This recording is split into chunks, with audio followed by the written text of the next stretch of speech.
The Empire classifies everything. Every soul has a place on the magical scale. Class S are miniature gods. Class F are disposable. Kael is Class F, officially. In truth, he is the only person in the world who could erase the Empire before breakfast. But no one can know. If they do, he stops being a person and becomes a weapon. That's what the dying villager said when the core exploded and fused with him. Now, 3 years later, Kael stands before the bronze gates of the Royal Academy of Magic with a patched cloak and a false classification hanging on his chest. F, the most invisible letter of the alphabet, and his perfect shield, the gates open by themselves. Inside, the central courtyard is an ocean of silk and precious metals. Class A students parade in sky blue uniforms studded with mana threads. The Class S are only 5. They don't even touch the ground, they float.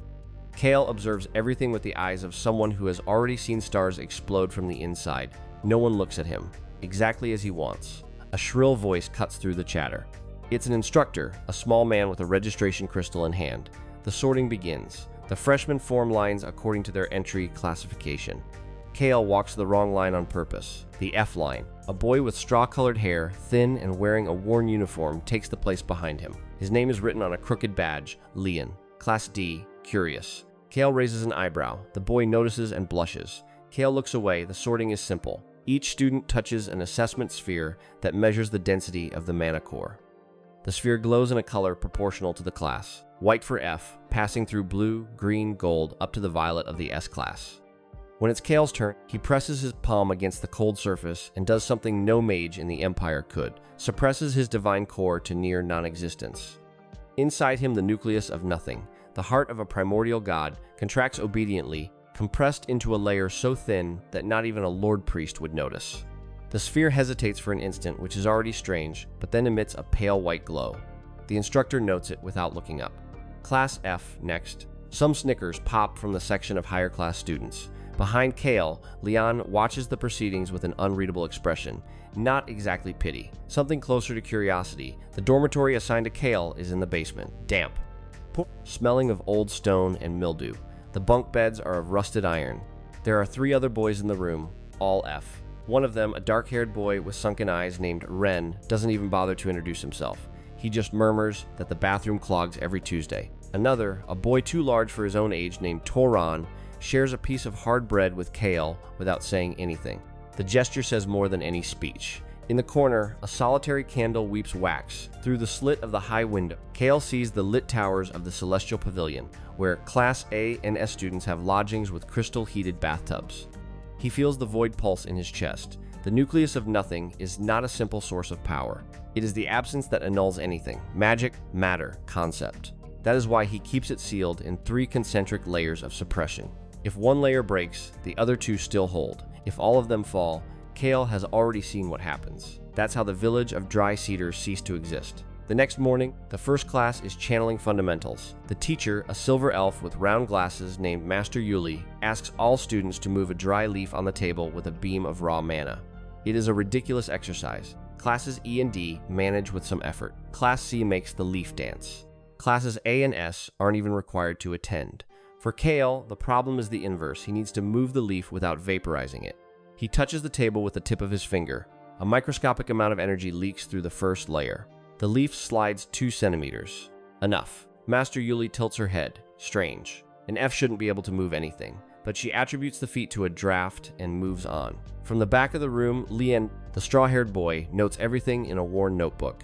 His eyes meet Kael's for a second. Kael looks away. No bonds.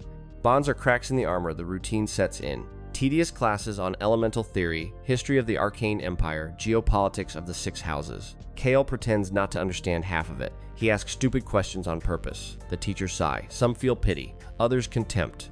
Lord Darien, a Class A with silver hair and a sculpted jaw, adopts Kael as a recreational target. In the cafeteria, he knocks over his tray. In the hallways, he trips him. Kael always accepts it with a vacant smile. This infuriates Darien even more. What no one sees is that when Darien bumps into Kael, his own mana is drained for 1/100th of a second. Enough for the silver-haired boy to have nightmares that night. No diagnosis. Just a chill that won't go away. In the 3rd week, the Academic Council announces the Ascension Tournament. Every semester, students of lower classes can challenge higher ones and take their place in the ranking. It is the only pressure valve in the system. For the F class, social suicide. For Kael, a logistical disaster. He cannot fight, he cannot stand out, but he also cannot refuse all challenges. That would generate suspicion. He needs a plan. While mulling it over, sitting on the ledge of the well in the western garden, Lion appears. He sits beside him without asking permission. The breeze carries the scent of jasmine. Lian speaks first. You're not F. Kael doesn't blink. Of course I am. The sphere confirmed it. Lian slowly shakes his head. The sphere took too long. It never takes long. And yesterday in the hallway when Darian threw a wind blade at your back, I saw. The blade went out before touching you. Silence. Heavy. Deadly. Kael turns his face away. Lian's eyes are green, very calm. There is no fear. There is an ancient hunger of someone who has already lost much. I won't tell anyone, Lian continues, but I need help. My sister is sick.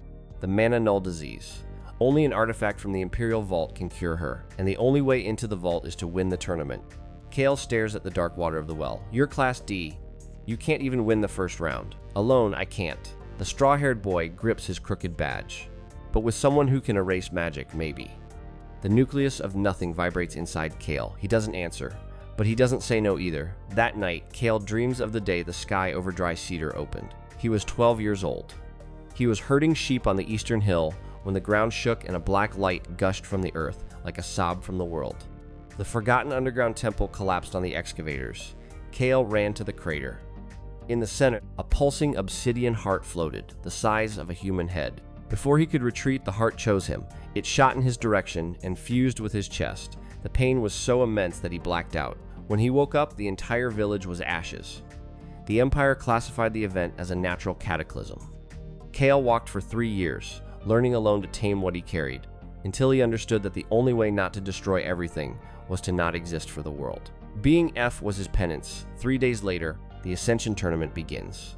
The central arena is a coliseum of white stone with pack stands, nobles, teachers, spies from the 6 houses.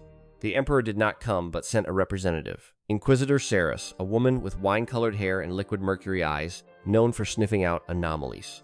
Her presence puts Kael on maximum alert. She sits in the honor tribune beside Director Aldrich, an elder with a gray beard and an oak staff. Aldrich has the expression of someone who has already seen empires fall. Kael notices that the director's eyes pass over him once, twice, and linger a little longer than normal. A shiver runs up his spine. Those eyes don't see class. They see truth. The first round is controlled chaos. Simultaneous battles on floating platforms. Lian signed up to challenge a Class C, a brute in elemental armor named Gorth. Kael watches from the shadows, leaning against a column. Lian is agile, but his mana is fragile. He sketches reinforcement runes and dodges fire blasts with desperate grace. In the 3rd minute, a dome of stone closes over him. Gorth laughs.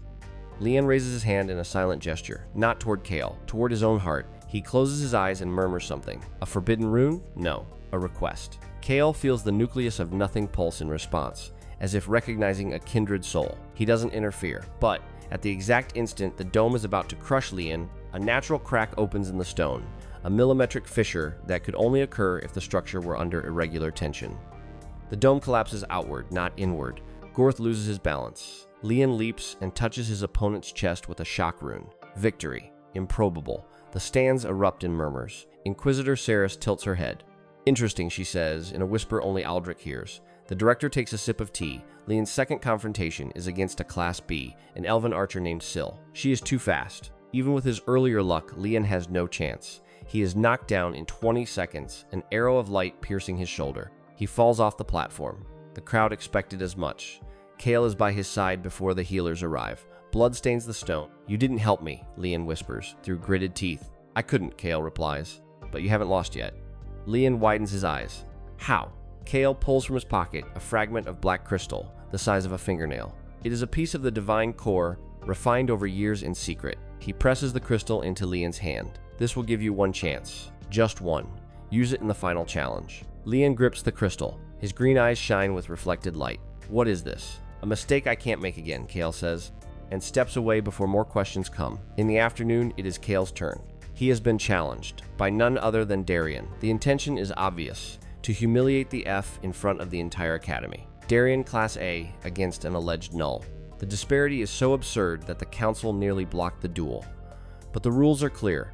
Any formal challenge must be accepted, or the challenge loses their place. Kael accepts with a nod of his head. As he walks to the platform, whispers turn into open laughter. He hears sacrifice, poor thing, will last 2 seconds. Master Yuli in the teacher's stands bites her lip. Toran, the big boy from the F dormitory, shouts, "Hang in there," with a strained voice. It is the first encouragement Kael has received in 3 years. He almost trips. Darien floats to the center of the platform with a wind cloak. His posture is impeccable. He conjures 3 blue plasma spheres and sets them orbiting around himself. "I'll give you a chance, trash. Give up now and you'll only spend a month in the medical wing." Kael doesn't respond. He just stands there, arms hanging, expression neutral. The referee blows the whistle. Darien attacks. A blast of cutting wind crosses the arena. Kael tilts his body 2 degrees to the left. The blade passes grazing, tearing a strand of hair. The stands fall silent for an instant. Darien furrows his brow and fires a sequence of compressed mana projectiles. Kael moves with the fluidity of water between stones. It is not magic. It is pure combat reading. He predicts every trajectory because he feels the flow of mana in the air with divine precision. But no one there can understand it. To the spectators, it is as if the universe conspires to miss its mark. Director Aldrich sets down his cup. Inquisitor Saris narrows her mercury eyes. Darien, frustrated, channels his maximum technique, Lance of the Firmament. A shaft of solid light materializes above his head, pulsing with enough energy to open a crater. The audience holds its breath. Kael knows that if that hits him, his suppression may react automatically to defend him. He cannot allow it. At the last second, he does something unthinkable. He runs toward Darien, not to attack, to embrace the impact. The lance descends. Kael raises his left arm in what appears to be a suicidal gesture. The tip of the lance touches his palm, and the world gives a blink. No one can describe it. For a tenth of a second, the light simply ceases to exist. Then it returns. The lance is gone. Darien stands with his arm extended, paralyzed, eyes wide.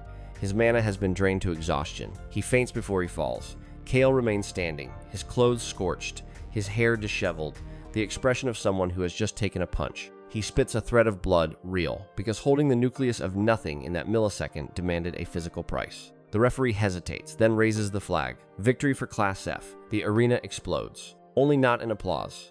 In chaos, Taran and Ren shout from the depths of the F pit. Lian, with his shoulder bandage, smiles weakly. But there is panic in the noble boxes. An F defeating an A?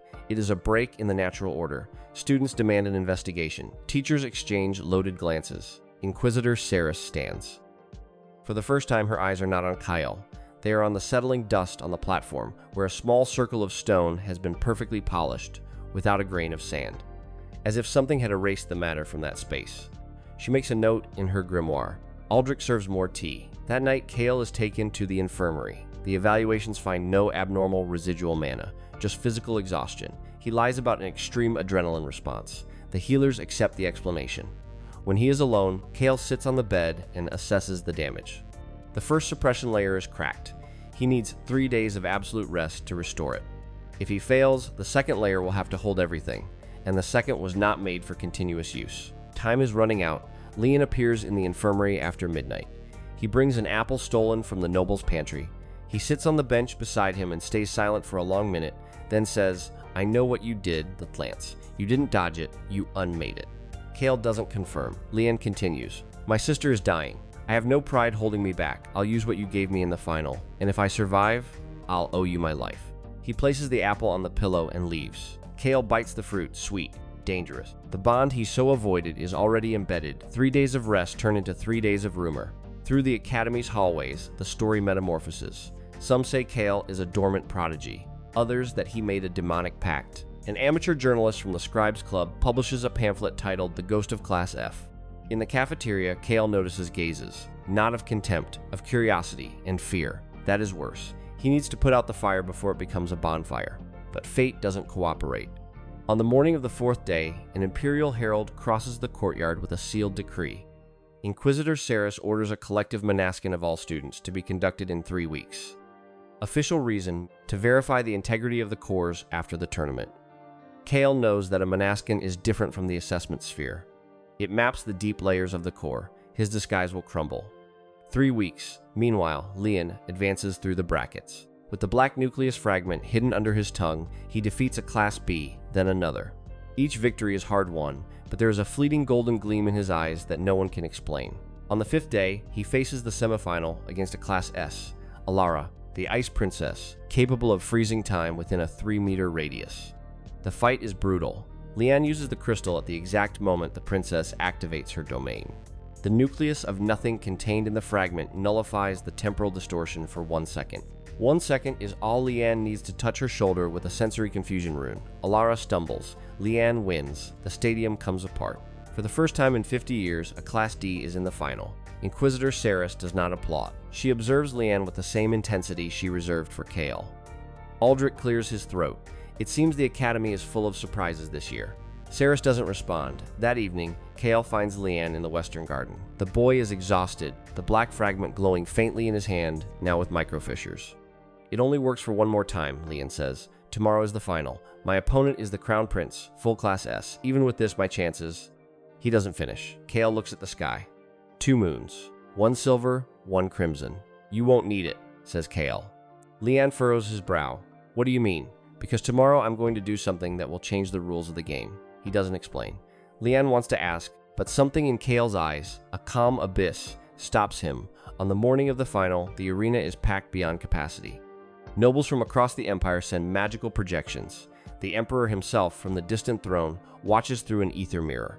Crown Prince Cyrus, a young man of sharp beauty and violet aura, waits at the center of the platform. He appears bored. Lian enters to boos and some applause. The disparity is grotesque. Kael is in the F stands between Turan and Ren. His eyes don't blink. The duel begins. Cyrus doesn't attack. He allows Lian to make the first move. Lian advances with reinforcement and speed runes. Cyrus raises a finger. An invisible wall of force repels him. Another finger. Lian is launched backward, slamming against the edge of the platform. At each minimal gesture from the prince, the surrounding reality bends. He's toying with him.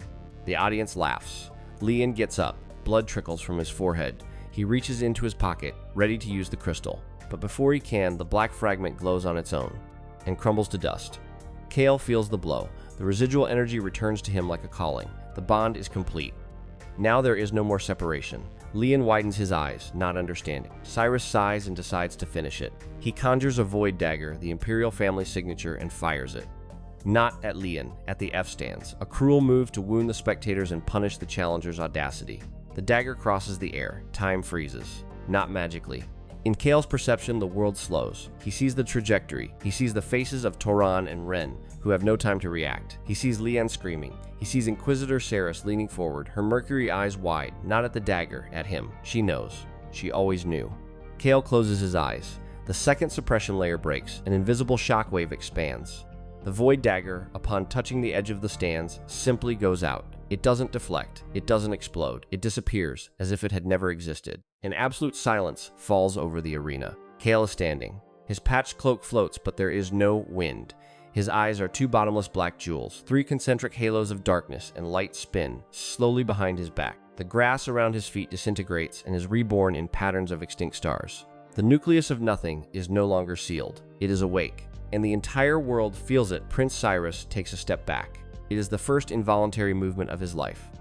"What are you?" he stutters. Kael doesn't respond. He raises his left hand, palm up. In the palm, a tiny point of absolute void. It is not magic. It is the negation of magic. Inquisitor Saris stands and shouts an order. 20 Imperial guards leap into the arena, runic lances at the ready. Kael doesn't look at them. He looks at Lian. "You wanted to save your sister," he says, and his voice doesn't echo. It is absorbed by the air. "Now you will." He closes his hand.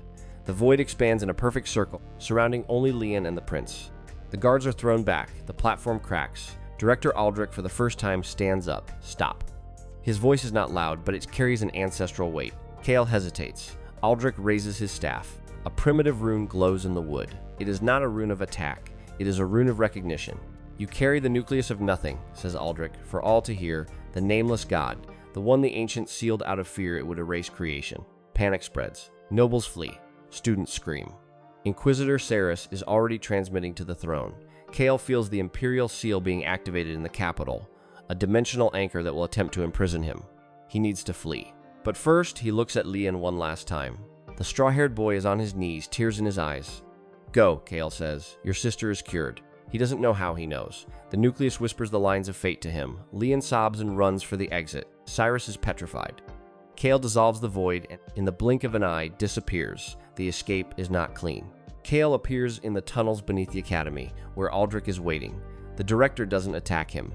"Did you think I didn't know?" asks the old man. "I was at the crater of dry cedar. I saw the signature of the void. I waited 3 years to see what you would do with that power. Kael clenches his fists. What do you want? Aldrich smiles a sad smile. I want you not to be a weapon of the Empire, nor a martyr. I want you to survive. He touches the wall, and a portal opens, pulsing in green. This leads to the outer lands beyond Imperial jurisdiction. There exists a place there called the Sanctuary of the First Void. Perhaps you will find answers. Kael asks nothing more. He crosses the portal. In the last instant, he hears Aldrich's voice. The boy Leon will be fine. I will take care of him. But you, Kael, the Empire will not rest, nor will the others. There are factions that worship the nameless god and factions that want him dead. You are no longer invisible. Welcome to the board. The portal closes. Kael falls to his knees in a desert of ashes under a blood-red sky, the outer lands. The air is dense, full of residual energy from forgotten ages. He gets up and walks. He doesn't know where to. He knows that behind him, the Empire has already issued a hunt decree. In the capital, the Emperor summons the 6 houses. The reward for the capture of the Class F heretic is the equivalent of the GDP of 3 provinces.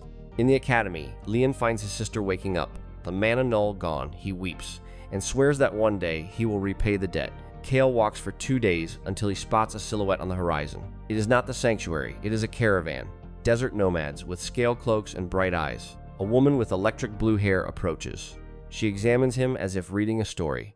You are what the wind has been whispering about, she says. The classless, the one who fits no letter. Kael doesn't respond. She smiles, pointed teeth. Come, the children of nothing have been waiting for you for 1,000 years.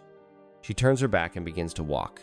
Kael hesitates, then follows her. In the depths of the Imperial Palace, a war council convenes. Inquisitor Saris presents her report. The Emperor, a man whose face is covered by a golden mask, listens in silence. When she finishes, he speaks for the first time in years. Prepare the extinction protocol. We cannot allow the void to walk upon the earth. A general asks whether they should fear an immediate attack. The Emperor laughs, a dry sound. Attack? He won't attack. He still believes he can flee. He still believes he is human. The golden mask reflects the torchlight, and that is precisely why he is dangerous. Because absolute power in the hands of someone who does not want it is the only thing capable of bringing down an empire. On the border of the outer lands, the blue-haired woman leads Kael to a fissure in the ground that descends in a spiral. Below, a purple glow pulses. She points. The sanctuary of the first void. Inside, you will discover why the nameless god chose a sheep herder, and you will understand that your classification is not F. She pauses. It is 0, the letter that comes before all others, the beginning and the end. Kael looks into the abyss. He feels the nucleus pulse in response. For the first time, it doesn't hurt. For the first time, it feels like he is finally coming home.